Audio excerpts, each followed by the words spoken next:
এক প্লেটে খাওয়ার অভ্যাস করেন। নবী সাল্লাল্লাহু আলাইহি ওয়াসাল্লামের একটা হাদিস এমনও আসছে, আয়েশা রাদিয়াল্লাহু আনহা সম্পৃক্ত, একসাথে গোসলও করেছেন তারা। চিন্তা করা যায় এখন? একসাথে গোসলও করেছেন। আয়েশা রাদিয়াল্লাহু আনহা বলতেন যে আমার হাতের সাথে নবী সাল্লাল্লাহু আলাইহি ওয়াসাল্লাম হাত টাচ লাগতেছিল পানি নেওয়ার সময়। আমরা কারাগারি করতেছি পানি নেওয়ার সময়, কে আগে পানি নিবে? ইসলাম এর মধ্যে সবকিছু সমাধান নাই। যদি আমরা সত্যি জানতাম যে ইসলাম কি জিনিস, আমরা কোশ্চিন গেলেও পশ্চিমাদের কাছে হাত পাততাম না। ইসলাম এমন একটা religion, complete code of life, যেখানে প্রতিটা বিষয়ের হেদায়েত আছে। এমনকি পরিবারের এই ছোট ছোট বিষয়গুলো, স্ত্রীকে মাঝে মাঝে হাতে খাইয়ে দিবেন, সুন্নত, নেকি পাবেন। সবচেয়ে উত্তম খরচ সেটা, যেটা আপনি আপনার পরিবারের পিছনে করেন। আকাশে মাঝে মাঝে তারা এবং চাঁদ দেখবেন স্ত্রীকে নিয়ে। এইখান থেকে কথা এদিকে এসেছে।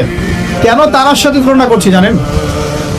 তারাগুলো শুধু তারাই নয়, যারা অ্যাস্ট্রোনমি সম্পর্কে কিছু পড়াশোনা করেছে তারা জানে যে এই তারাগুলোর পজিশন এত নিখুঁত যে একটা যদি সামান্য ডানে বামে সরে যায়, একটু 19-20 হয়ে যায়, মহাবিশ্বের এই মহাবিশ্বের যে মাধ্যাকর্ষণ শক্তি, অভিকর্ষ বল, এটা কলাপস করে ভেঙে পড়ে যায়। পৃথিবী আর চাঁদের ডিস্টেন্স আছে না? চাঁদ যদি একটু পিছিয়ে যায়, হ্যাঁ, এই জোয়ার ভাটা যেটা হচ্ছে সমুদ্রে, এটার ভারসাম্য নষ্ট হয়ে যাবে। সূর্য আর পৃথিবীর একটা ডিস্টেন্স আছে না?